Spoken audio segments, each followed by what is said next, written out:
So, good evening, welcome. So, here for political debate for Sunday's election, 3 different party members with a random selection. Michał Gorski from Nowoczesna was first, introduced his platform, and was party spokesman. Thank you very much. My name is Michał Gorski. I am a candidate on behalf of Nowoczesna number 3 on the list number 8. I'm a 28-year-old Polish Pole born in Wrocław. I'm a lawyer, but by trade I'm a businessman. I run a small IT company that employs about 10 people, and I've been heavily involved in works for many foundations. Thank you. Yes. So, Conrad from Zjednoczona. Yeah, good evening. Thank you for coming. Thank you to the viewers for doing our debate, which hopefully will start a tradition of encompassing openness to the world and showing that we would like Wrocław to really be the city of exchange, also the cultural capital next year. So that's why we decided to propose to discuss Polish politics actually in English. I'm representing Zjednoczona Lewica, the Left United, or the United Left. That's the list number 6. I'm candidate number 9. In the Wrocław politics here since 2011 in the Socialist Party, later running for the mayor of Wrocław in 2014, and now supporting the United Left as a member of the Green Party. Good, so tonight we have 4 topics. Could I introduce myself? Oh, I'm so sorry. No, it's okay. See, they do us everywhere. I just get 8 seconds to talk about myself? You get a minute. Oh, a minute? Wow. Full minute. So, come on. Okay. I'd like to thank everyone that's here in this very friendly and cozy debated atmosphere. My name is Matthew Lafontaine. I am a candidate of Partia Razem, a very fantastic word both in Polish and in English, which translates as together, which is the way we want to change Polish politics by working together. I was born in the United States. Then I moved to Poland when I was 22 years old, and I've lived here ever since, so for 13 years. I've gotten involved in Polish politics out of a feeling of responsibility. I've been very fortunate, very lucky to take advantage of many opportunities that Poland has given me, and I have a debt of gratitude both towards my fellow Polish citizens and to Poland, the Polish country and state as a whole. And so taking an American understanding of public service as a way of giving something back and contributing, I want to apply that same manner of thinking to Poland. That's my motivation for being a candidate from list number 3, position number 5 on the slate of Partia Razem. So those are 3 candidates. So tonight there are 4 topics: retirement policy, taxes, the economy, energy, and lastly, policy on refugees. So first, retirement policy, pension policy. Each candidate will have 2 minutes to give their party's platform. And Conrad. Absolutely. So, yes, do you have a question for me, or should I just introduce our program?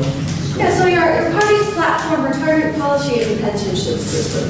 Absolutely. So, ladies and gentlemen, the current government has introduced some legislation that has truly harmed the way that our pensioners are feeling and has dramatically worsened their situation. This is both true for current pensioners, but also for us, future pensioners, because the most important change they made was raising the age that you need to reach to retire from 60 to 67 for women and from 65 to 67 for men. So we, as the United Left, will change that. We will change that back, and we will tie the right to retire to the number of years that you actually have worked. So it's not your age, but actually the number of years you're working. Moreover, because of the situation on the Polish labor market, what we will do is we will also include the years that you have been working on civil contracts, and so outside the scope of the regular employment policy. as working years, because otherwise millions of Polish people would be destined to poverty once they retire. So in order to change that, in order to prevent this from happening, we will include those years when calculating their pension later on. Also, we will support that all forms of employment will have the same taxation, right? So that everybody will be contributing to the pension system. Last year, we increased the lowest pensions by 200 zloty, so that almost everybody will have more than 1,000 zloty when they retire. On a personal note, I believe that this will stabilize the system and make it work for the next 10 to 15 years. But beyond that, we should rethink how our pension system is working. I'm personally a big favor of what we call a civil pension, which means that we are still collecting taxation related to the pension system. However, the pensions that we get are equal for all of us. So the pension system moves from being tied to how much you've earned in the past to actually being a guarantee of a good standard of living for everybody. However, if you want to have some extra, you will need to take additional steps to prepare yourself for the pension system. Thank you, Kevin. I had one question for you. You mentioned you're going to expand the people who get retirement for other forms of employment. Can you give us some examples of those types of employment that are not covered now that will be covered? Well, so these are all about those civic contracts, right? So basically, when you are when you are employed as a program offense, and you're actually paid by on the basis of what you're coding versus you're having a regular monthly income. So right now, those years are not necessarily counted towards the years that are used for calculating your retirement. Whereas we want to say, okay, no matter which contract we have been working on, we will take it into account when calculating this minimum number of years that you need to have to retire, right? Because we want to change to a scheme where it's not your age that determines that you have the right to retire, but you will have the right to retire. You will not be forced to. You can also work longer if you wish to. And this will be 35 years for women and 40 years for men. So, in order to take your full working history into account, we will also take the years that you've been working on non-employment contracts when considering if you have the right to retire or not.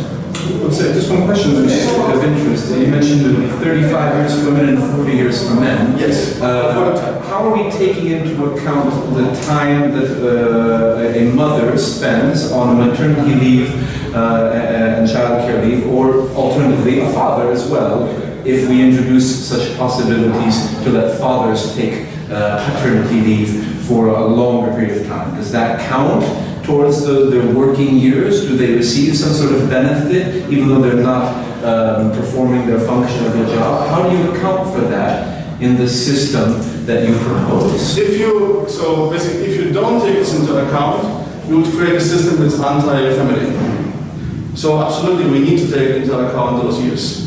However, the program itself does not determine that. So that's something that we need to make sure that's actually happening. Otherwise, we will be penalizing people for being for staying at home and taking care of the children. Okay. So thank you. So next, for retirement policy, we have Gorski. Thank you very much. First of all, I would like to draw our attention to the bigger picture. Pension system, social security system is very important, but it's based on a simple premise that there are enough people who are working, there's enough labor force that is able to pay the taxes and wages to support the system. First of all, we have to address the falling demography and the falling birth rate. Right now, average Polish woman gives birth to about 1.32, I would say children. It's a decimal, so child. Which means there aren't enough births for us to reproduce the generations that are going into retirement. It doesn't matter what type of system we pick. I will focus on the system later, but as long as there aren't enough births and that the population is growing older and older every year, there is not going to be enough money to support the system. That's my first point. Second point would be to expand the system and base it on three simple premises. Right now we have our social security system, ZUS, which is mandatory. We have open pension funds, which had been reduced. Some people say that we have been robbed by the government by moving money from there. You have not been robbed. Okay, but I'm just referring to what the people have said. But we are lacking the third premise, which would be a private, voluntary fund in which we could accumulate our savings for the future retirement, and with that would come a lot of tax exemptions, which would enable people to actually save in their own manner. For me, that would be finishing what we've been trying to implement in 1998. The idea was to build 3 pillars. There have only been 2 built. The third one is pretty much dead. It's a fiction. Nobody used it. For example, in Great Britain or in the United States, there is a small, like you said, civic social security benefit, but you have to take care of your savings. You have to divide it. There has to be this mandatory public pension system, but also the private one, but not controlled by a country, not controlled by government, in which, for example, in your own firm, your corporation, or in your mutual fund, you'll be able to accumulate your wealth, and then just once you get to the age that you'd like to retire at, you get the access to the money. Regarding the retirement age, I would love for everybody to be forever young, rich, and successful. But the increasement of working period has come at the time that our societies in Europe are growing older, which means that if we lower the retirement age, it will come at the expense of the amount of money or the amount of benefits that we are getting from this cutback. So I would have to say that it's not the right way to go back to the previous 65 for men, 60 for women, because then there will not be enough money in the system to support every pensioner. We have to be responsible to tell them that. It's easy to promise something without discussing the consequences. But it gives them the right to choose. Choose what? You can give them the right to choose to retire earlier or continue working. Because right now they're forced to work till 67. So gentlemen, we'll have time at the end to ask each other questions. Right now, it's just for introducing the platform. So, Matthew. Oh, okay. One of the biggest problems with the pension system in Poland is that we don't quite have a good picture, a good understanding in society of how it's really funded. Formally, of course, we're all paying some sort of contribution out of our salaries, whether we are entrepreneurs, whether we are employed on the basis of a labor contract, or even in the case of some civil law contracts, there are contributions taken out of our wages by our employer, so to speak. However, one big problem is that the present way of funding, the present way of calculating our contributions to the pension system is by its nature degressive, because there is a cap, an upper limit of income above which a person earning does not pay any additional contribution.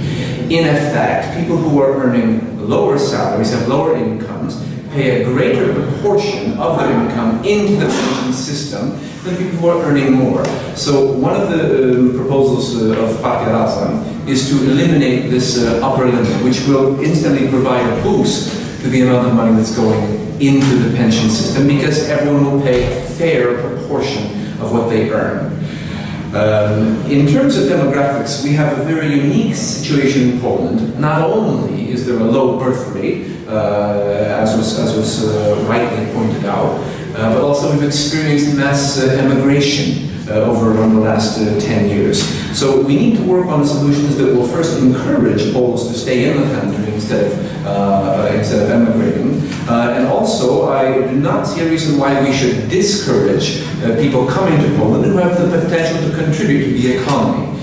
In the context of the retirement age, I would like to say that the age itself at which a person retires, although it's very important for the individual, in terms of fixing the system, it's not necessarily the key element.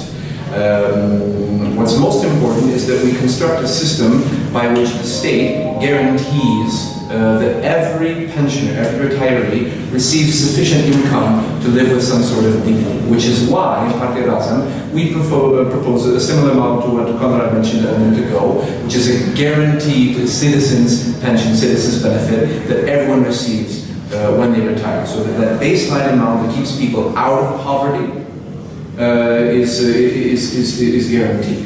And the last element that I would like to mention, and I'll just finish, is that both personally and as a party, we do not believe that the government should mandate anyone putting even a single grosz of their money into a private retirement fund. If someone wishes to voluntarily put some of their income into a private fund or invest in some way, let that be their choice. But there should be no requirement that anyone contribute to a privately managed fund as part of a mandatory pension system. Can I just comment on that?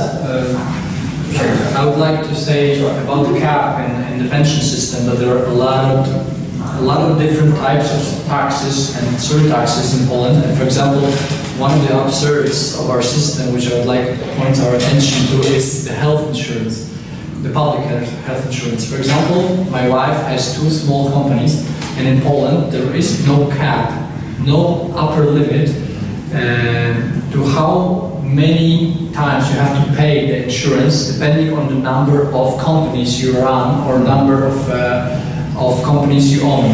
For example, by owning 2 companies, you pay twice. I mean, small companies, like one person enterprise.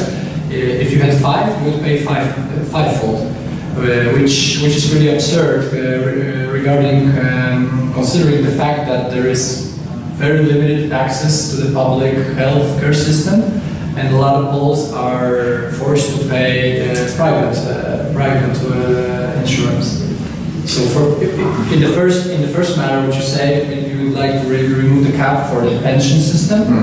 That's okay, but I would have to say you have to put the cap in place for the health insurance part of a labor's contract, because if you work on 2 different labor contracts or you have 2 different companies, you can pay twice or 4 times with no benefit whatsoever to the individual.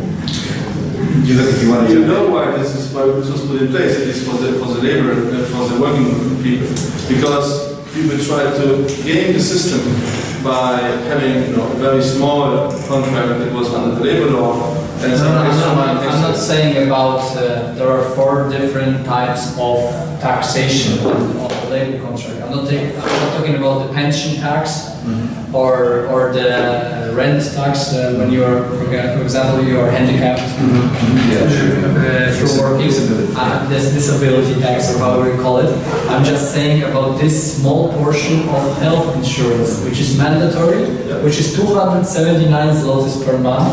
Independent of how many times you have to pay it. Yeah, but there's a fantastic benefit that we get, that in fact those health insurance contributions are actually covered out of the state budget, because it's important to remember your contribution is deductible from your tax bill. Yeah. Not as a write-off, but actually deductible from your tax bill. It only deducts 19%, which means that you are on the hook for the remaining 81% of the total sum. So I think this is a good time to move on to the next question I have for you, which is about taxes and economy. So we're talking about tax and tax structure. So let's see, Michał, how is platform about taxes? Yeah, I think we have very different opinions on the tax system. I would say that will be probably the biggest difference between our parties. Nowoczesna is strongly in favor of linear tax system, which consists of 16% value-added tax, 16% tax rate on corporate income tax, and 16% tax rate on personal income tax. First of all, that would make. I would like to focus on the value-added tax system. It's one of the most complicated bylaws in Poland. And there are different tax rates. It's pretty absurd. For example, you buy coffee, takeout coffee is taxed differently than coffee at the restaurant. A lot of people, like you say, are trying to game the system by gaining an unfair advantage by marketing their products by a different tax rate. And our budget suffers greatly. According to independent analysis by big four companies like Ernst & Young or Deloitte, our budget has been losing in excess of 40 billion, yeah? 40 billion, because it's different in American English and British English. 40 billion zlotys annually, which accounts about 2.5% of Polish GDP. It's a very big sum. We believe by introducing a linear tax system, we will be able to at least minimize the damage in that situation. And also, it's a ever ongoing debate on social and tax fairness, because I would say that my opponents here would probably side with the progressive tax system. I would side with the linear tax, because in linear tax, if you pay 16 or 20% of tax on a sum of 1 million zlotys, it still amounts to more money than 20% from 2,000 zlotys. I think that's just last one sentence. I think that penalizing somebody's hard work and success in life by increasing their tax bracket, it's pretty unfair. Thank you. Next, Conrad, Price Platform on taxes. Absolutely. So the tax system is one of the paradigms, or one of the areas that you experience every day. Because the taxes will determine how much you pay in the store, how much money you have in your pocket. So it's absolutely crucial system. To your point on VAT, because we can start with VAT. It's true that our budget is losing a lot of money because of businessmen who are gaming the system, mostly by faking deductions. So this will not change just by changing the rates, because you would still need to go up. Minimums. I'm saying about the difference in price. You would still need to go after the criminals, but just pretending to exchange the money between companies that then disappear a few months later. So that's a big chunk of those losses. So it's not like we're linearizing taxes and 40 billion zloty will go back into the system. That's not going to happen. And the negative effect on this is that a lot of the goods that people with, let's say, low middle class and low class income levels have are purchasing are actually taxed with 5, 7, or 8% of goods of VAT. So all of those people will lose money if you linearize the taxes for VAT. And on the other side, those people who have enough money anyway, they will actually benefit because they are buying more of those 23% VAT goods. So this is a big problem. And then another idea of Nowoczesna is also to limit any tax-free income levels, right? So that's again hurting those who have the least money. Right? So they are hurt twice. They are hurt by increasing the VAT and by removing the tax-free income level. So that's a big, and I really wonder, why do we have a political party that's trying to make those who have the biggest challenge, the biggest issues in life the most? Right? I mean, should we work towards actually putting the weight on the shoulder of people who can handle it, and actually reducing the burden on those with low and very low incomes? I have to respond to that because... Okay, so who responds to that? Yeah, I'll just respond quickly. First of all, I would say that claiming that linear 16% VAT tax hurts the lower class, it's a manipulation, because first of all, prices of food are also dependent on energy. There's a lot of stuff that goes into the process of manufacturing, of transportation, of logistics, one of the most inflation regulating goods in the economy are energy sources, which are taxed at 23%. That's the first answer. As well as their second claim, there is no political will, nor will there ever be, to remove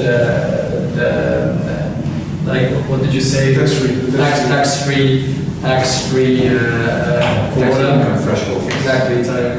We are actually in favor of increasing it with the for the amount that we are able to recoup from the VAT system closure.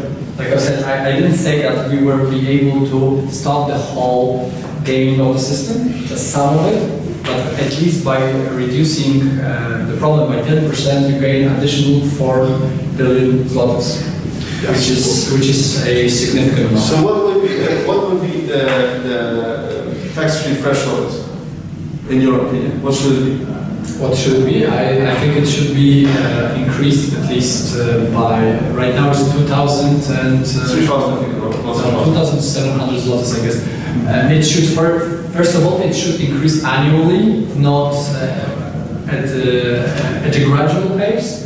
It should, in 5 or 10 years' time, reach at least twice or 3 times that as it is right now. It's important to find, I think we're all in agreement, I'm sure, that we should raise that threshold. It needs to be determined in some sort of way that's easily measurable. It has to be tied to the growth of the economy, for example. Our threshold is 30,000 after increasing the minimum wage to 2,500, actually. So we are making it clear that we first want to improve the situation of those earning the lowest. But you have to, when you make a promise or a claim like that, if you are a responsible person, you have to point to the direction of which, how are you going to come up with the money? Absolutely. It's easy to say, we'll lower the taxes, we'll give the money. This is exactly where the program of Razem stands out. Okay, so no, we'll do one at a time. Conrad. So just to answer, because he was suggesting that we don't have a financial plan. I didn't say it, just mention. We will introduce back the third, the highest tax rate for the most wealthiest members of our society. So the 40% tax code will be back, and we will introduce taxation. The specific level has not been decided, but a tax on speculative financial transfers, on speculative financial trade. Tobin tax, right? Yes. Okay. So this will more than cover the additional benefits that we will give to those earning the lowest fares or the lowest wages. This is really a very, very, very crucial issue and one of the most important aspects of Partia Razem's platform. We have a lot of holes in the Polish tax system that do need to be fixed. Specifically when it comes to VAT, which right now is the largest contributor to the Polish budget. VAT by its nature is a degressive tax that people at lower incomes will spend more of their money on VAT as a proportion than people of higher income. So we need to make sure that the VAT tax system is as fair as it can be. But another problem with VAT, where most of the money gets lost, is in the case of larger corporations. Not only cheaters, as Conrad mentioned, people that set up fictitious companies to steal VAT, but also by way of transfer prices. So seemingly legal transactions which are conducted between companies in one capital group, but the only purpose of which is to reduce their tax liability. So we want to eliminate the practice of using transfer prices as a way of saving on the VAT tax bill by reintroducing what is known as the tax avoidance clause in the Polish law. Tax avoidance clause basically says that a transaction which has no economic justification, does not serve any economic purpose other than to reduce a tax bill, is illegal. And will not be accepted by the public authorities, and the tax that was avoided will be paid. If we talk about corporate income tax, it's already quite low in Poland. Poland has one of the lowest corporate income tax rates in in Europe, excuse me. And I will also add that a low corporate income tax rate does not stop companies in countries like Ireland or the UK, such as Starbucks or Amazon, from paying extremely low corporate tax bills. We need to raise the corporate tax rate, and we need to enforce corporate taxes. About income tax, Partia Razem wants to introduce a truly progressive income tax system, which was unfortunately abolished by one of the coalition partners from my friend Konrad here, who introduced about 10 years ago the flat tax, which is only available to entrepreneurs. We want to introduce a progressive income tax, which will allow people earning less, and around 90% of the population to pay lower taxes, whereas 10% of the population will pay higher taxes than they do now on their income. So that's another aspect of the program that we want to introduce, is a 5-level progressive income tax system. I would also, one thing about income as an idea, as a concept. Income is not only the result of hard work. Income is generated, for example, by owning shares in a company, which is not related at all to any sort of hard work. We live in an era, in a time, where capital generates much more money than actual labor. So we need to tax the money that's made by capital at a much higher degree in order to redistribute that money across society and use it to pay for the functions of government that are not being performed because the upper class and the rich are avoiding paying their fair share. And if I can just one more thing, I don't want to use too much time. There was a very nice analysis put out by a Polish institution, the Center for Economic Analysis, which demonstrated that if we contrast the tax plans of Nowoczesna and Partia Razem, under Nowoczesna, a family of 4 earning a low income would lose hundreds of zlotys a month in disposable income, whereas a single Pole earning a high income, which a high income in Poland is above 5,150 zloty, would have more money in his or her pocket. We are redistributing wealth under Nowoczesna's tax plan in the wrong direction. Partia Razem's tax plan ensures that lower income families have more money in their pocket at the end of the day, and the rich, who have more disposable income than they even know what to do with, will have to pay more into the state treasury. That's fair taxation, and that's a model that's going to help Poland function better.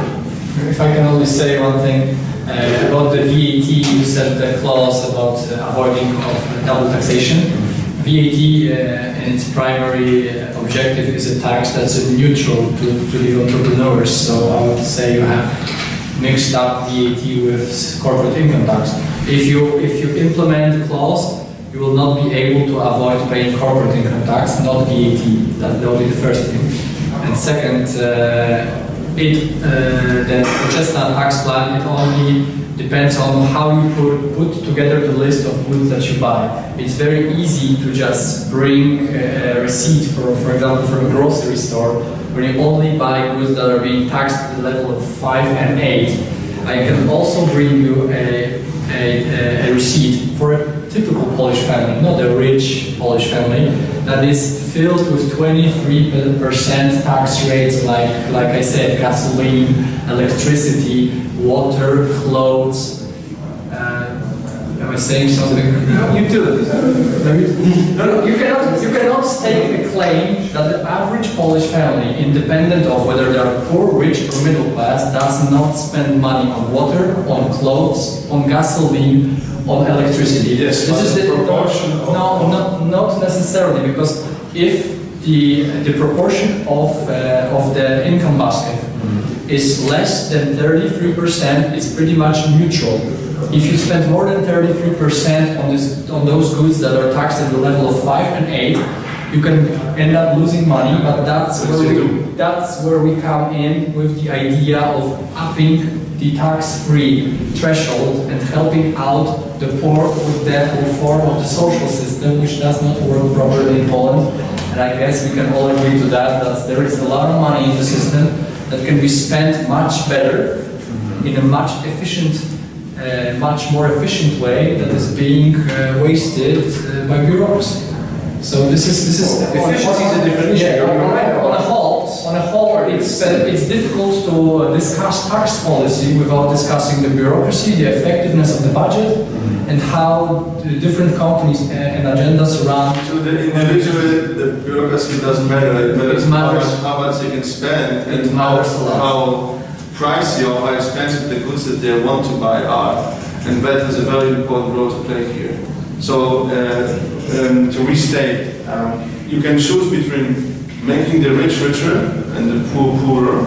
But that's what you do. It's a manipulation. We are not trying to make the rich richer and the poor But poorer. your system. It's not about your objective, it's about your results. No, That's it's about not the end results. It's not Please take a about- look at where progressive taxation functions and a proper progressive tax model in many Scandinavian countries and in most Western European countries. On the whole, citizens are far more satisfied not talking with what about- they receive from their Yeah, but we're not talking about If we want progressive- flat taxes, we can go to Moldavia, we can go to Belarus, we can go to Russia, where the flat tax Yeah, functions. but And in effect, average people just But earning we a salary pay a lot more out of their pocket than the rich. Let me get my turn. We are mixing up topics right now. Progressive tax is one thing, VAT is different thing. Progressive taxation within the personal income tax, it's much different philosophy. What you are basically doing is you want to punish the people, not only of the higher class, because what's the backbone of society, what's the backbone of every economy that grows, it's the middle class. And middle class, in your idea, when you put together, for example, I've heard about the idea of 4 tax brackets, 19% or 15% for the lower class, 30 and 40 for the middle class, and 75% like in France. Are you referring to Razem's program? No, I'm referring to the general idea of progressive taxation. There have been, for example, in France, implementation of 75% tax rate for the 1% of the richest population, which for me is absurd. That's robbing people of their own money. I think there are better ways of helping out people who are insufficiently funded, who are dependent on the state. And I would not agree with you that people who are on welfare system benefit from the fact that the bureaucracy is basically stalling them in many ways. No one's going to claim that the people are satisfied with bureaucracy. Bureaucracy is a very easy target. It's always I'm easy to saying shoot it the affects. bureaucracy. It also affects. But that's outside the lower limit income of taxation. But how could you? I mean, can you maybe respond in some way? Because the Center for Economic Analysis actually noted that of the 8 parties contesting the election in all of Poland, only 2 of them presented a tax plan and a budget that balanced. Yeah, It was Nowoczesna and Partia Razem. that's true. It was the only 2 parties whose tax plans and whose spending all kind of came up to 0. Which is you because you have an economist at the head of your party, but we've got a lot of economists too. And yet the end result of the taxation changes was that the lower class, the working class, would lose money under Nowoczesna, and people that are doing well will do even better. How is that justified? No, that's like I'm saying. That's not the point here. The point of 16% linear tax rate on VAT tax is that basically right now an average Polish family spends about 16% VAT tax. That's how it averages out for an average family. Of course, there are going to be cases when there's somebody's going to be hurt by this by this change. That's where we come in with the free tax threshold and with the social benefits. Like you said, it's all in the idea of greater good without making promises like other parties do. That they are going to promise you things that cannot be found within the budget, which is already overstretched. And also, I don't know, it was last week or 2 weeks ago, British Prime Minister David Cameron adopted the idea that there is not going to be allowed the fiscal deficit is going to be disallowed. So a balanced budget is mandatory. Yeah, This is one of the worst ideas. I'm not saying it is. I'm not saying it is. I'm just saying it has been put into law. Okay. Yeah, it's a horrible idea. It's a horrible idea, and it will absolutely destroy what's left of social protection and the welfare state in Great Britain.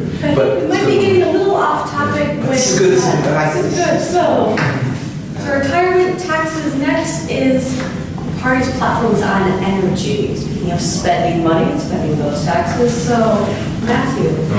Energy is a massive problem in Poland. One of the biggest difficulties that we face in Poland is what to do with our coal industry. That's a topic, obviously, we're going to have a lot of differences on, I suspect, between the three of us. The problem is that, on the one hand, coal is going to run out eventually, and also it is unfortunately not a profitable business at the moment in Poland.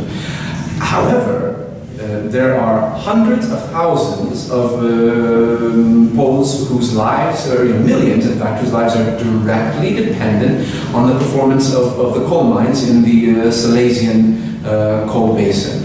And so it's no surprise that they protest very strongly against efforts to reduce their wages or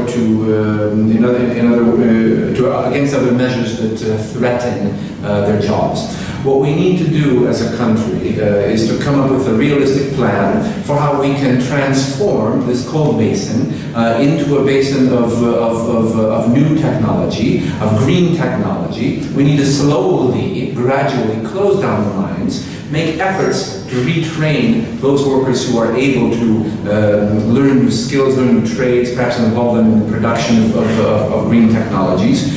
And that needs to be coupled, at the same time, needs to be joined with a transformation of the energy model that we have in Poland at the moment. Because right now our model of creating energy and our model of distributing energy is quite inefficient. But this is a process that's going to take many years, decades in fact, very heavy capital investments, and we need to start doing that now. And the last thing that I would like to mention that I think will differentiate me from at least one of my opponents here is that I personally am not opposed to introducing atomic energy into Poland. It needs to be done intelligently, but I believe we have the smarts, the resources, and the skills just within the Polish academic community and scientific community to create and develop a viable atomic energy project which can help to satisfy our energy needs over the short and medium term. Long term, we should be aiming for something like the German model, which is heavily dependent on renewable energy, but we don't have the infrastructure for it right now. So next, Conrad, party's platform of energy policy. Absolutely. So there are certain elements of producing energy that we are strongly opposed towards. First of all, we are against atomic and nuclear energy. Nuclear energy, at least traditional nuclear energy, will make us even more dependent on importing nuclear fuel. Right? So many of you might have heard about our attempts to build our energy independence, but by introducing atomic energy, we're making the move in the opposite direction. We're making us even more dependent on importing energy sources. Secondly, atomic energy will be about 3 times more expensive than what you are paying right now. So I'm pretty much opposed to introducing technologies that make our lives even more expensive than they are already. Secondly, we are not in favor of continuing the support for burning coal together with biofuels, because right now there is some support for that. It's even called renewable energy, and it has nothing to do with renewable energy. So we need to stop this from happening. Now, obviously, we need some energy sources that we're using, and coal will, for a number of years to come, be an important element of the Polish energy mix. both because of the installed base of the power plants and because of the people who are working there. We need to introduce clean coal technologies. There has been some scientific developments around transforming CO2 into carbon dioxide by using different organisms into actually oxygen and green mass, for instance. So there are technologies to avoid carbon dioxide to be emitted into our and to pollute our cities. Because one of the biggest challenges Poland has right now is actually air pollution. Right? 6 of the 10 most polluted cities in Europe are in Poland. So we most definitely need to combat that. So that's for implementing clean coal energy into coal. However, gradually we need to move away from coal as a source, both because it will run out and also because it damages our environment so heavily. So we need to invest already today in renewable sources and energy efficiency. Because our industry is not energy efficient enough. In many areas of our economy, we are using 3 to 4 times the energy Western economies are using. So we are wasting energy. We need to enable people to switch to more modern ways of heating their homes, to live with fuels. We need to provide some subsidies to improve the thermal support for their apartments, so they're better isolated. Right? So they can also heat them less and still have a cozy environment to live in. Right? Energy efficiency is the core to reducing our dependency on any source of Can I ask one question? This is really bothering me. What is your position and your party's position on emission targets and the efforts made by the European Union and also by other more global organizations to achieve a fixed level of emissions and emission cuts? Because this is really controversial. The Polish government is doing everything it can to avoid signing up to emissions targets and CO2 targets. But as you just said, we have 6 of the 10 most polluted cities in terms of air pollution in the country. So how do we continue using coal, using clean coal, which I don't entirely believe there is such a thing as clean coal. America is having a lot of trouble with that. How do we meet those emission targets, and are we supposed to go with the plans and the proposals of the European Union and other international organizations? So we absolutely need to go with them. There is no. However, if you would have, if you would pick a different representative from the United Left, we might receive a different answer. Because I would like to elaborate on this. As you rightly said, this is a hotly debated topic. But the question is, can we sacrifice the health of our citizens to prolong using coal for another 5 or 10 years? Right? Because we all know we will run out of coal in about 25 years. Coal will be gone. So what we need to focus on now is to smoothing the transition and to invest into green energy technologies. So right here in Wrocław, right, we have one of the most promising perovskites, which is one of the most promising new technologies, Polish technologies for new photovoltaic energy production.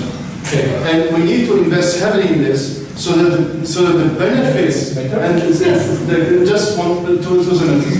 So that the benefits from this production, right? So the net profits from producing clean energy can fund the investments we need to take in Nowoczesna Asia so that people there can stay in jobs. Well, first of all, it's an interchangeable topic because it's not only about our energy policy, it's also very interconnected with our economy. That's what I was aiming at. What I took from your question is that the limits that are being imposed by the European Union, the CO2 emission limits, right now are harmful for our economy because we are a very coal-based economy, like we can all agree on that. And the plan, in my opinion, doesn't take into account individual differences between countries. And that's why the Polish government, in my opinion, is doing the right thing, but only in the short term. Because stalling on adopting the policy is not the way to go unless you take the time to go and prepare a full strategy, not for 1 year, 5 years, for 30 to 50 years, for our, first of all, energetic independence, because that's a big problem. Our neighbors, especially Russia, is really great at playing this energy card against us and against many of our neighbors. We have to diversify our energy market. We have to slowly, gradually move away from coal, go green, like you said. We have to go green, but it will take at least 10 years to build up the infrastructure. And I would agree with you, and not with my colleague on the left, that we have to incorporate atomic plants into the mix, but not as an anchor, as a pillar of the system. We have to go with coal, but in a diminished manner, with green energy, with atomic plants, and we also have to, because it is not possible if somebody is saying that we will be energetically sufficient. It's not possible. We have to factor in that we will be able. We will have to. During the summer, you had your turn. You asked for 2 sentences, and you kept talking for 5 minutes. So let me finish. I didn't. No, please. It is, in my opinion, it is not feasible and possible to totally reduce and negate the need for import of energy. But what we have to do, we can also diversify. If we have to import energy, gas or fuel, oil, we don't have to take it all from Russia. We can take some from Norway, some from Qatar. As long as we build up our internal energy reservoir, so more than 50% of the energy, or possibly 70% of the energy, will be manufactured in-house, which I mean within Poland. But I think if somebody takes a claim that we will be able to be energetically independent, I mean totally self-sufficient, it is not possible. It's been called autarky, I guess. This is scientifically wrong. Let me finish. Not scientifically wrong, economically impossible. What I would say, let me address that. With the goal of being self-sufficient in terms of energy, I think that's a very good goal, but I would put it into the European context.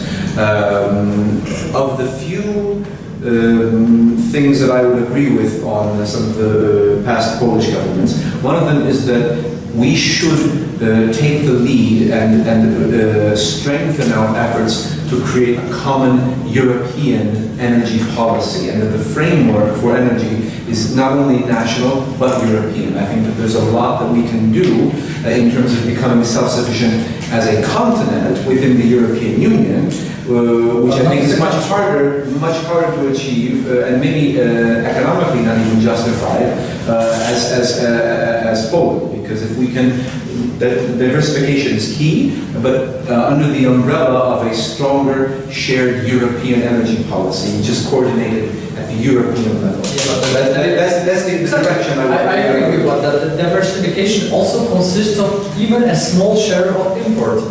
It is not possible to produce all of the energy that we need in-house in Poland. No, I disagree. This is already been proven wrong this summer. German solar and wind power plants. But you are talking about Germany, not about Poland. Produce more energy than we are producing right now. Already this year, and each year, the efficiency of those power plants is increasing. And as I said, we have our in-house, we have perovskites.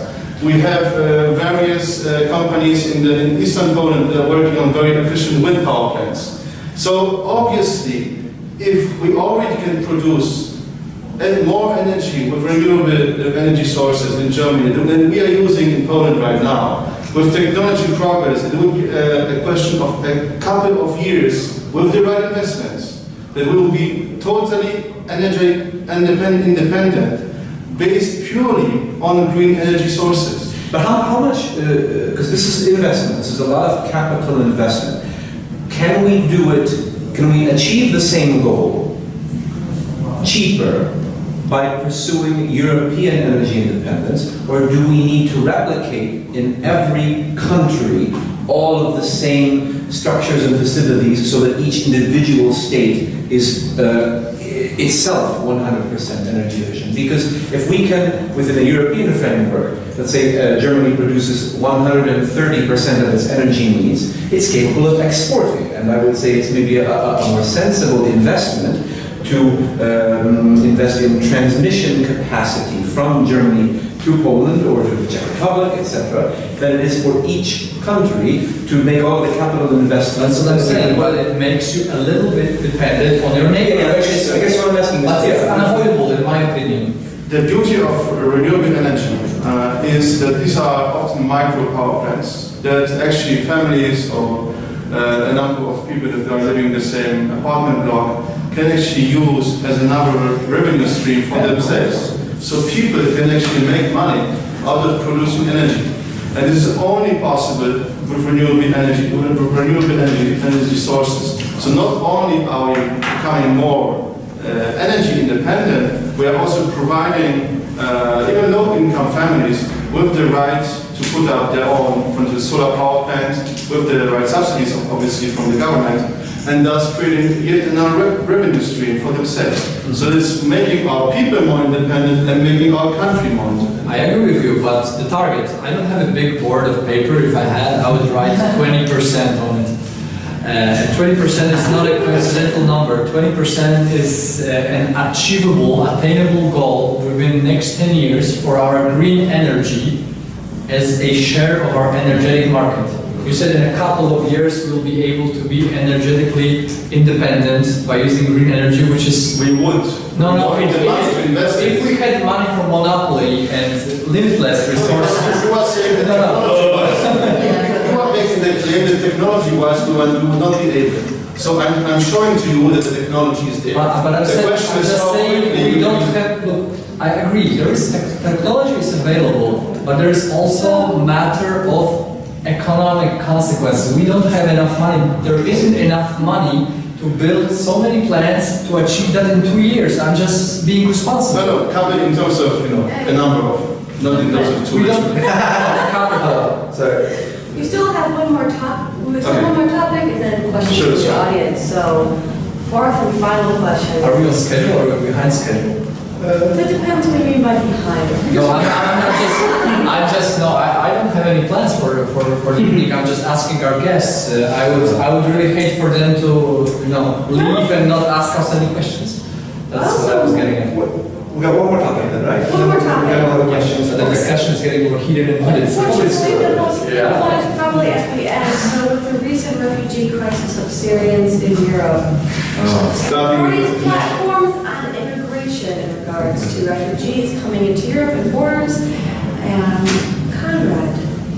Absolutely. Immigration, well, there are two important answers that we need to focus on. Right? First of all, we need to find a solution for the current crisis. And second of all, we need to work on solutions in the long term that will actually prevent the reasons, the sources for immigration. Because if we keep on being indifferent to civil wars, to poverty, to the result of climate change, then those millions of refugees will just keep on pouring into Europe. And it is not said from an egocentric or egoistic point of view. But if you are living, for instance, in Syria, it's certainly much better for you, for Syria to come to peace, so you can stay at home and have peace and there and make your living there, than being forced and driven out of your own country. Right? So for the people itself, it's also better if we can eliminate the root cause of immigration, rather than just only looking at, okay, where do we put our next shelter?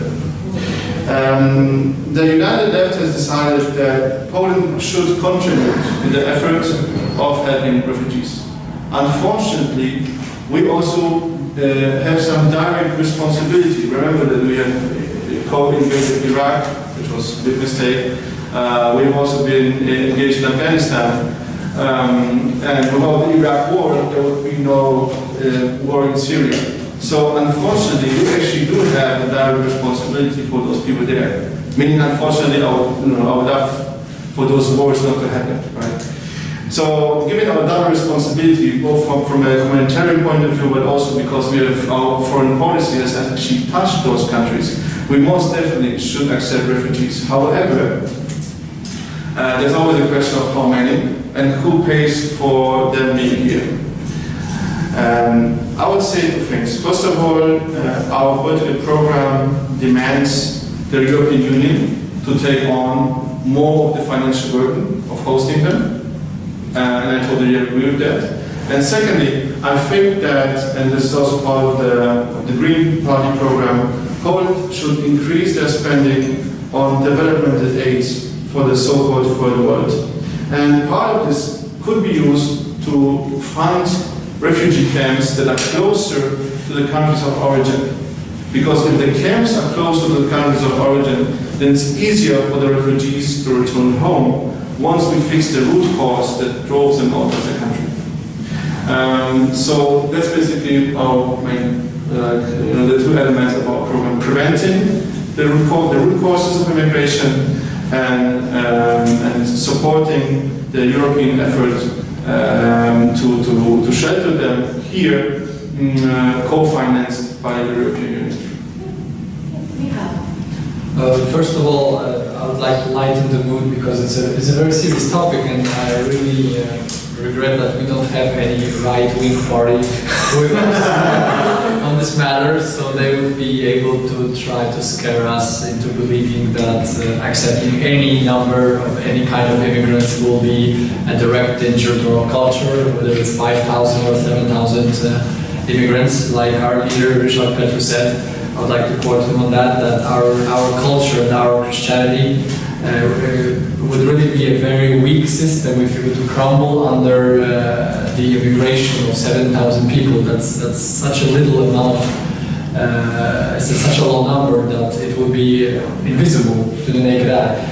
But having said that, we would strongly like to differentiate. We'd like to help the war refugees.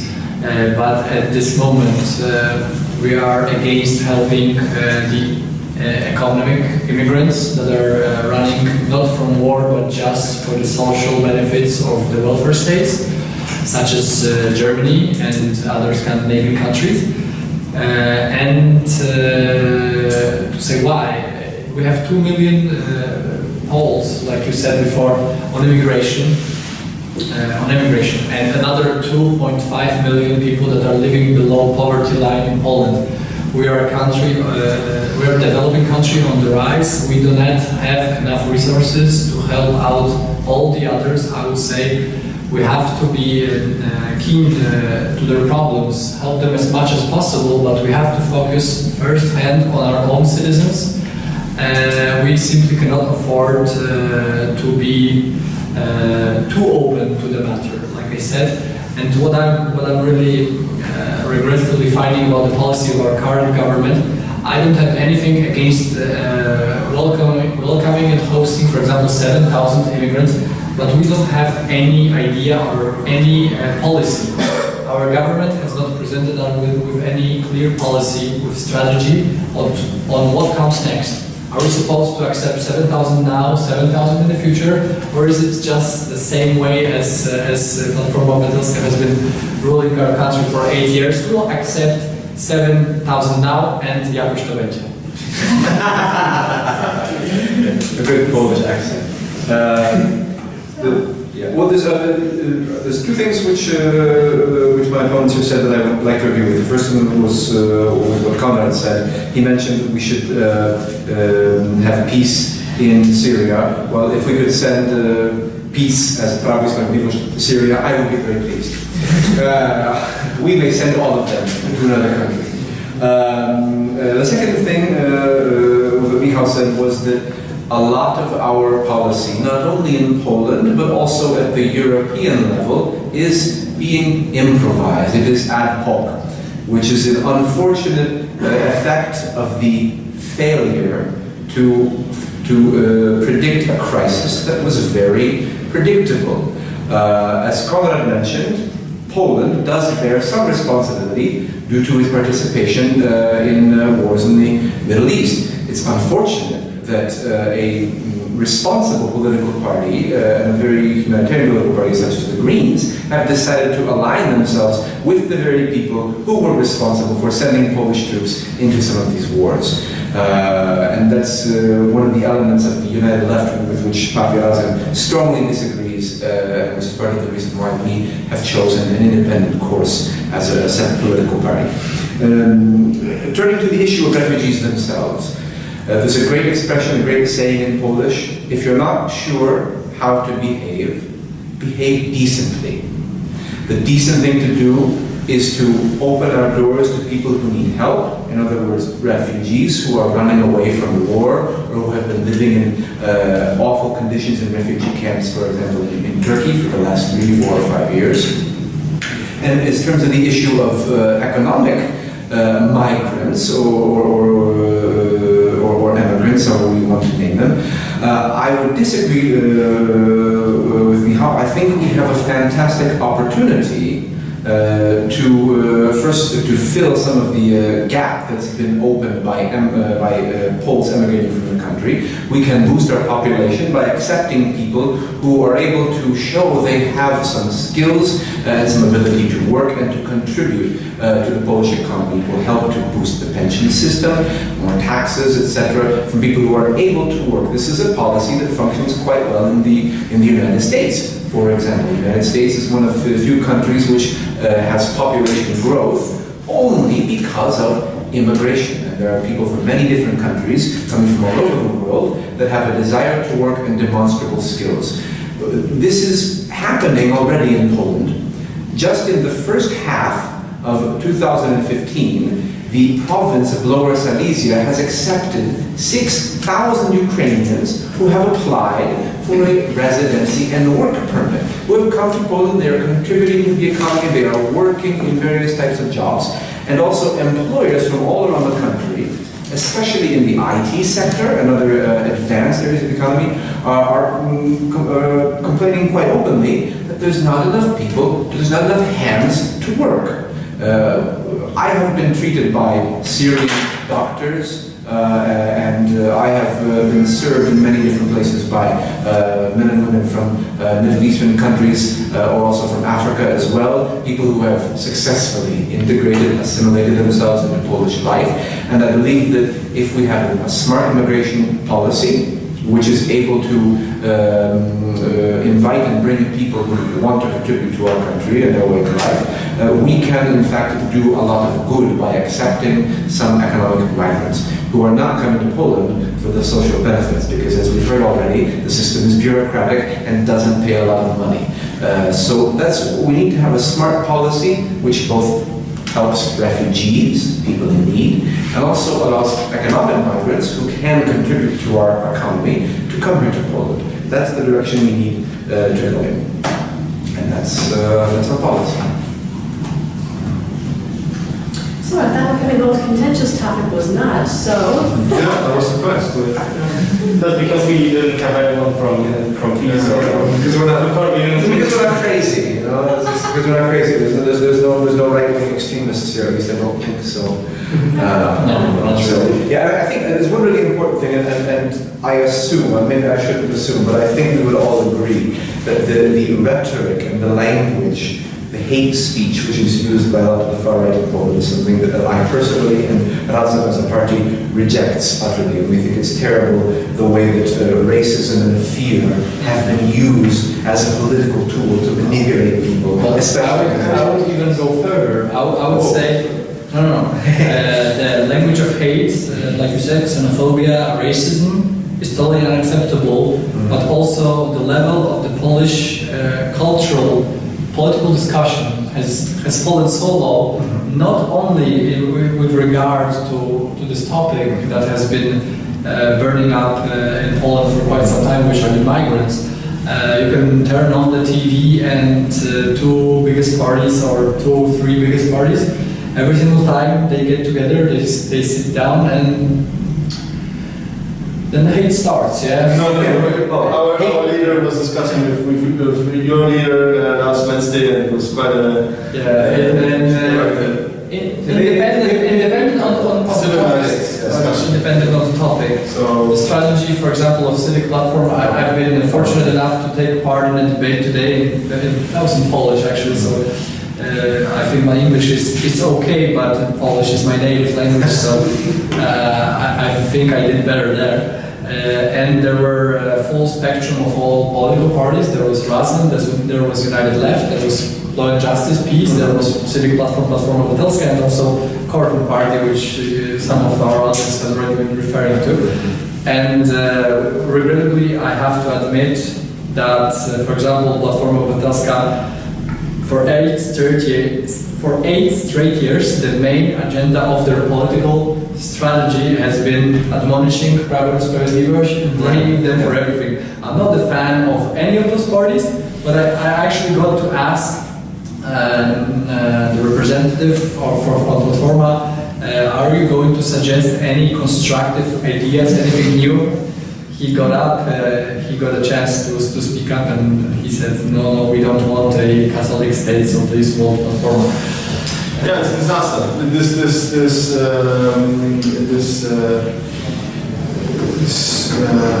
standstill that is happening in Polish politics because of the existence of the Civic Platform and Peace.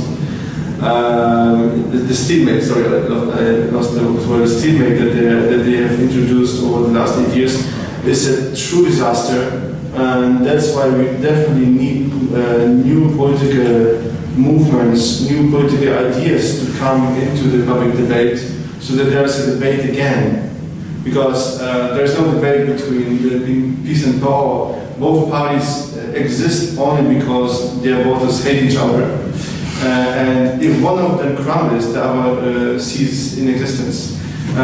So definitely, that's also something probably unites the three of us.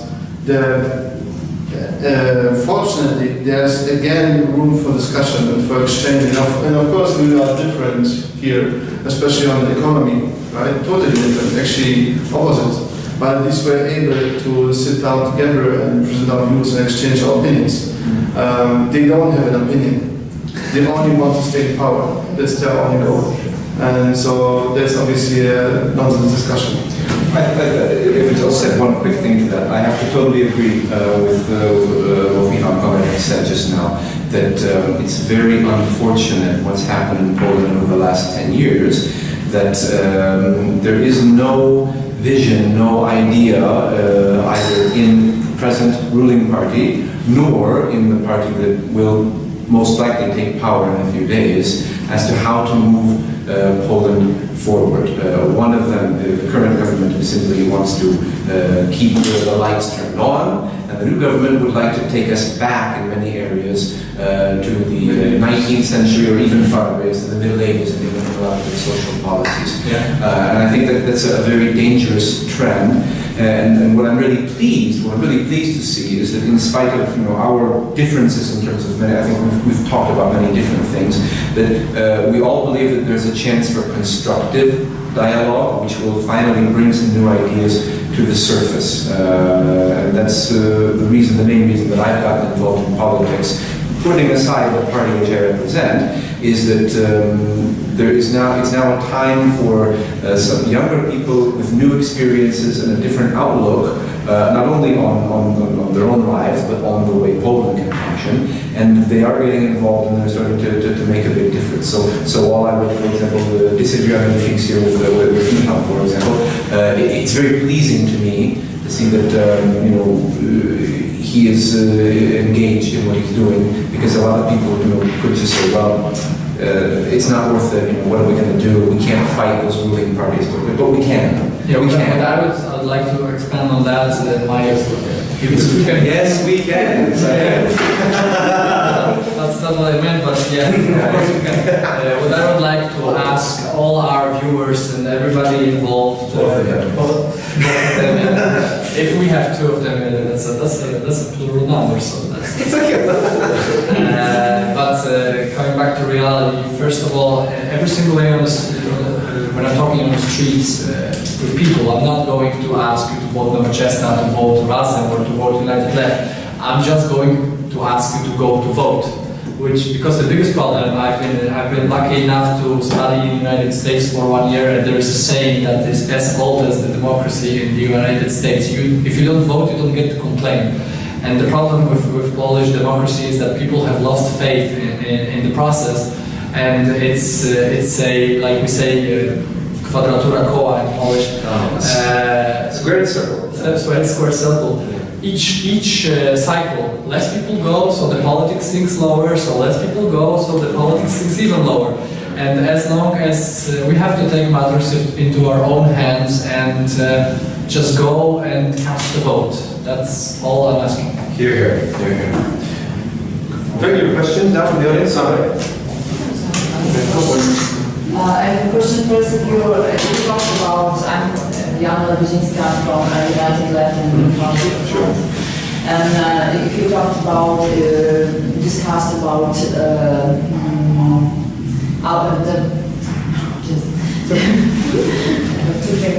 rethink my question now. If the discussion was about the policy, the outer policy of Poland, so the foreign policy. Eastern, I'm interested in Eastern policy, like Eastern politics. Okay. Eastern policy. Our Eastern neighbor. You're regarding Ukraine and Russia? Russia and Belarus. For example, that's a very good question. I would say that. I want to precise my question. Oh, okay. If you understand what I want to talk about. If we agree that we should invest more or just start to invest in East, like in Ukraine or in Belarus or in Russia, do you agree that this is the good way for Poland to develop in the future? So that's the question. Well, if I develop, you mean economically or politically or in what sense? Well, okay, maybe I'll start with this. Partia Razem is firmly against expansionism, aggression, and imperial policies, regardless of the state that promotes them. So when we speak about Ukraine specifically, we believe that a strong, independent Ukraine is a necessary precondition for a healthy Europe and also helps guarantee political and economic stability of Poland. And I, on a personal level, on a private level, I spent some time in Russia. I used to speak the language. Now I've forgotten it, but I've learned Polish thanks to my previous knowledge of Russian. And as much as I love the Russian people and the country, their leadership is a bit and pursuing extremely dangerous policies in Ukraine, also in Syria right now with the bombing activity, and also all of the other smaller client states like Transnistria, as it's called, and these areas. Both on a personal and then also at a party level, we're definitely against expansionism, against imperialism, and Ukraine specifically, also Belarus, needs to remain an independent state, not a client state of Russia, which is using influence to destabilize other parts of Europe. But the next question for you is it possible to talk with Russia, not with Putin, but let's say it will be not forever, but is it possible to have any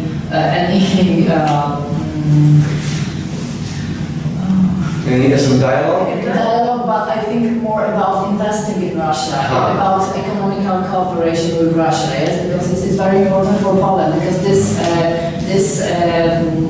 markets were closed right after 1989. Mm-hmm. This Eastern market was automatically closed, and it gave us it made us very in very bad position. Sure. So is it possible to open Eastern markets now or in the future? Any person? Are you asking me specifically? Yes, specifically, not specifically you, because you said about Russia and about now the situation, but I think about the future. Just speaking privately, this is not representative of Partia Razem, because these are very complex and very difficult issues which we in Parliament we're going to spend a lot of time and energy on speaking with experts and foreign policy experts. So I'm speaking right now only privately.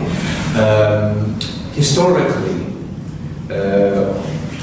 Russia and its leadership, whether in the Tsarist era or during the Soviet Union or also now since the end of the communist system, has always taken as much as the rest of the world would let it. It has always behaved very rationally and has always responded to pressure.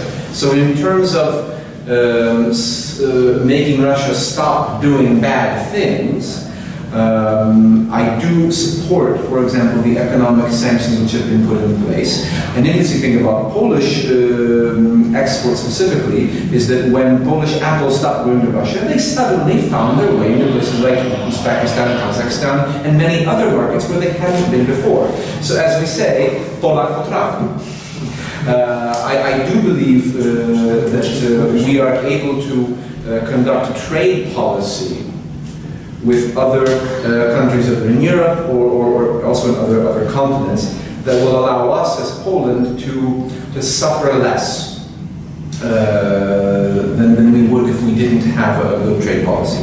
As far as in the last sentence, so that I'll let someone else if they want to say, at the moment when we have to behave rationally, and unfortunately we have to take realpolitik into account.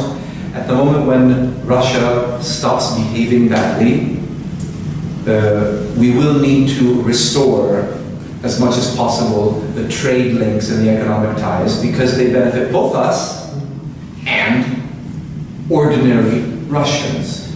I am not a by no means am I a free trade absolutist, but under the right conditions, a limited amount of free trade does also promote cultural and international exchange, which is beneficial to promoting certain common shared values. Definitely not in the way that the United States would force it onto other countries. I don't believe in that model of free trade, but I think what we have inside the European Union, for example, with the four freedoms that we have and our abilities to trade across borders, when it's administered properly, I think it's provided a lot of benefits, not only economically, but also socially and culturally. So we should do what we can to provide those same benefits in the context of trade between Poland and a responsibly acting Russia.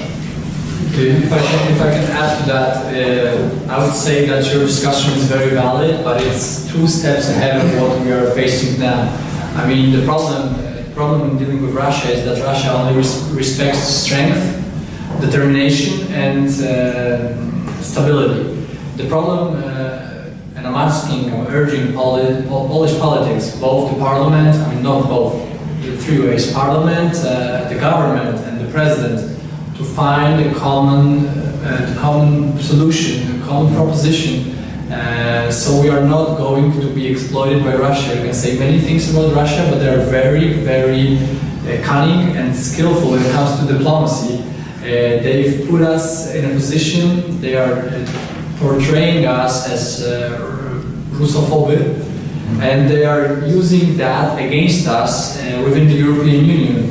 Look, our policy regarding Ukraine has proved to be unsuccessful. We've been excluded from both the Minsk talks and the Normandy talks because Germans and the French think that we have a grudge against Russia. We have to keep our poise, we have to keep our cool, and we have to speak the same position as even our political opponents within our parliament, because Russia will exploit that.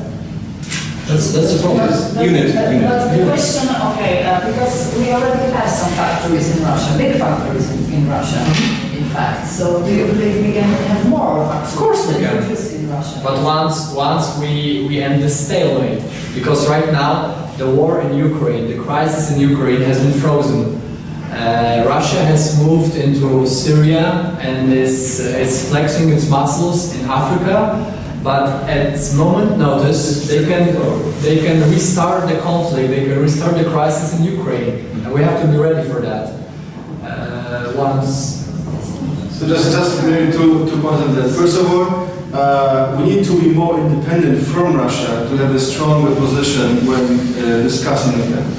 And one of the key elements here is energy independence. If we get most of our energy fuels outside of coal from them, obviously they can do almost whatever they want to us on an economic level, because we are dependent on their gas exports.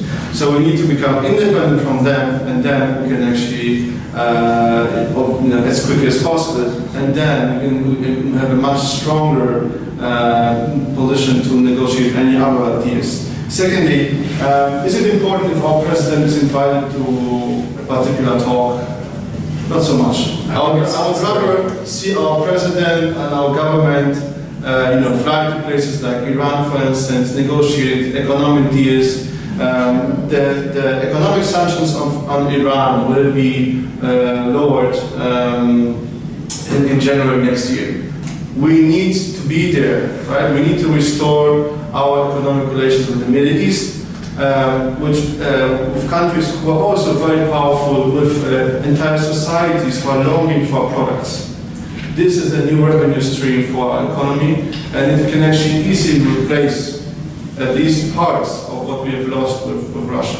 Of course, we need Russian sanctions on Polish imports to be lifted at some point. Mm-hmm. However, I do not think that the Polish foreign policy will determine exactly when Russian sanctions will be lifted, because in the end we need to play, in the European context. And you saw what happened, for instance, to the missiles that France was building. In the end, they went to Egypt. So even France, which has a considerably stronger position in Europe, had to obey to those sanctions. So here we need a collaboration on the European level so that eventually the sanctions will be lifted. But again, use Iran, for instance, as our new big economic partner, develop our policies. To me it's insane that when Chancellor Merkel is traveling to a country, she's always accompanied with tens or hundreds even of representatives of the industry, when our politicians travel, they just travel by themselves. So we need to build a strong economic diplomacy, foreign diplomacy outside of our borders. And on a second note, we also need to support the Polish who are still in Belarus or Ukraine. So we need to increase our investment in their cultural facilities, in schools, so that people of Polish origin who are still living there can also have a good life. Thanks. So we're probably going to wrap it up. So we need to wrap it up. Thank you for the audience question. I hope that 3 answers satisfactory. Thank you. May I have one question more? Of course. I'd like to ask a question about Polish policy in industrial development. As it is well known, all over the world, the medium and small-sized companies work for big industry. I mean, we work as subcontractors, some producers, companies in service. How do you find the situation in Poland? Because practically we develop only small and medium-sized companies, and there is practically no big business. In the Wrocław, there is the best example, because in the past there was over 10 very big companies, in the range of mechanical industry. In this moment, there is practically maybe 2 or 3 only medium-sized companies. There's no big business. So what's your idea for development of that? So the state should get back into the business of building them, because the state is the only source of economic power, the only player in this field who has the economic background, the funds to fund such investments. Even the richest Poles will not have enough money to build stuff like shipyards, like steel plants. It's just too costly for them. and too risky. So the state needs to get back into investing into large-scale enterprises. Obviously, there will be challenges with the European competition law, right? So there are certain ways to work around it, but without the state, we will always be dependent on being the supplier for someone else. And this someone else can easily pick something from India, from China, from Bangladesh, from anywhere on this planet. So unless we have strong big Polish companies, there will always be a glass ceiling for like a limit for economic development. Do you have any thoughts, Matthew, any thoughts to add? Well, first of all, I mean, right now about 70% of Polish GDP is created by small and medium enterprises. I would have to say we have to balance it out, also invest in bigger enterprises. Right now we have a lot of big enterprises, but unfortunately they are mostly foreign investors. Polish factories, many of them have been sold or bought out by foreign capital. What Nowoczesna is saying in that regard is that we have to level the playing field. Right now, like you said, European competition policy forbids preferential treatment to state-owned companies, but there is no explanation for what the current government is doing. It's doing the reverse thing. It's actually, not only is it favorizing the big international level it's also suppressing the growth of small Polish companies. And what we would like to do in that regard is to level the playing field, not to favorize our companies, but just to bring them on par with what the foreign companies are experiencing right now. For example, a good example is special economical zones, where we try to draw. Why are you shaking your hand? Because we need to abandon special economic. Yeah, but what I was saying. We need to abandon. Give them a badge. Give them a badge. That's our position. I love it. If you interrupt me, then we'll lose the context. What I'm saying that the zones are harmful in its current position, in its current structure. The zones are harmful because we draw the investors, we then give them tax deductions, or we even let them pay no income tax for 20 years. We give them big grants, big benefits, and then they employ our Polish specialists for a very bad wage. What I would like to do is make the same transition as it has been made in Germany. It's the so-called third way. I am opposed to socialism, but I'm also opposed to wild liberalism, like, for example, Corbyn suggests. I think we have to find a middle ground, that there is enough money for those companies to pay their employees in a fair way, but also abandoning it altogether will probably bring us more harm than good. If I can. It's not necessarily a good goal to say we want more big companies. The global economy has transitioned into a state or a phase where competitiveness and the ability to grow requires innovation and flexibility. One of the things that I would, for example, suggest taking from the American model, and also which is something that we propose in a general sense in Partia Razem, is creating stronger ties that link the state with our public research institutions and universities and scientific institutes that are capable of creating innovation, and Polish businesses. So that instead of a situation in which, for example, Polish scientists, because of their ingenuity and creativity, they create graphene and then sell the patent to an American investor, we need to retain our technologies, our patents, and our innovations, and we need to do so by dramatically increasing the amount of public funds that are spent on public institutions, as I said before, universities or public R&D centers that then serve as incubators for Polish businesses. So when I think of big business, I think of heavy industry. Well, we need to have, of course, heavy industry to produce things, and that is a profitable business. It employs many people, provides a solid foundation for a decent working and middle class. But if we want to take a further step in our economic development, we need to invest very heavily in a lot of new technologies and spend money on research and fund our universities, and then join those efforts with private companies either existing in Poland or help our Polish entrepreneurs form new companies to keep the technology, the revenue, the benefits and the profits inside Polish borders. So that's the direction we need to move in, and that's what is in our platform. But you know that the biggest problem in developing industry and technology is not in we can say centers in people and so on, because that is enough in Poland. But the problem is in capital, financial capital. What you said about Grafen. Why we lost this business? This business was bought by the Japanese.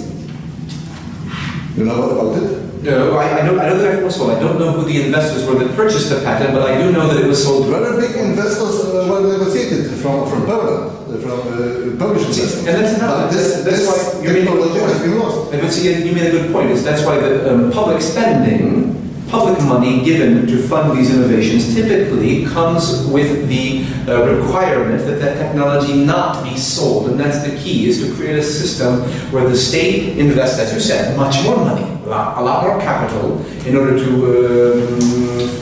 fund research and help develop companies as well, with the requirement that those technologies remain in the hands of the people that develop them within Poland, as much as competition law allows that. So that needs to be the stick. The carrot is that we give you even more money. The stick is that we say you have to keep it here. The results, the profit must remain within the country. I'm afraid we are not ready for spending so big money for investment that is really necessary. And that's the biggest problem, because we don't think how this big capital is. It's a tough problem. It really is. It's a tough problem, but I think it's an investment that'll be that's worth it. Just like investing in education, we should spend more on education to have better results. I'm sorry. Go ahead. Over the last 25 years, it was fashionable to actually move government out of the economy, and we also need to, well, not you, but many other people, we need to educate them that actually the government has an important role to play in economics. So that there's also public support for those investments. Because if the government is trying to invest money, taxpayers' money, without public support, it's not going to be a success story either. So we actually need to change the trend of the government leaving the economy behind into the government coming back and actually creating both the playing field but also acting as a player and building those big enterprises. And the last question to the subject, maybe somebody of you have an idea how to tie to the Poland just the real financial capital for industrial development, not for assembly works, because we have enough assembly works. It is not a company, it is not a industrial capital there. To create a real company which is constructed with sales departments, with R&D departments, and so on. Do you mean to create it with private funds or with public funds? Is that on you? No, it doesn't depend on me, because creating How to find this capital? Because money is money. Creating it with public funds would probably violate the European competition law. It's difficult as possible. You need to prove it as economically viable. I know, but right now the climate is such that will most probably, for me, it would be better to make, first of all, work out a good legal system regarding entrepreneurship. Like you said, in the United States, it's a thing of beauty. It's a different culture, and the law there and habits allow people, especially young people, to start their businesses. That's the first thing. Also, a big improvement in the grant and donation industry. Subsidies, as I said, because you can really get a lot of money from the European Union for some really unnecessary projects where really and money for research and development has really been scarce lately. It is coming around, but in a form that you have to give the money back, which is really risky. I think it's not the right way to go, because I myself am an entrepreneur. I run a small technological company, and 80 to 90% of technological startups fail within 2 years, which is normal because it's a pretty risky proposition. And if I had the chance to borrow money from the European Union, like it is possible for young entrepreneurs, for young businessmen, with the perspective that if I fail the business, I have to give the money back, I think it's too risky. That's why it says research and development. Not every project that's being researched ends as a marketable proposition. So I would start with reforming the law and the habits within the system. Then again, you mentioned that the system is already being used for investments that are unnecessary. And if you don't need to give back at least a portion of that. I'm not saying it's being abused, it's being addressed. It is legal to obtain the money, but sometimes for projects that have no business viability. Technically, legally it's fine, but it's not the best use of the money. Of course it's not. It's being invested. And forcing you to pay back at least part of it is meant to cure that. So we need to balance that. We cannot. But not on the proposition that you fail a business by doing the best you can, but you just cannot find the customers, or you run upon an obstacle which you just cannot avoid.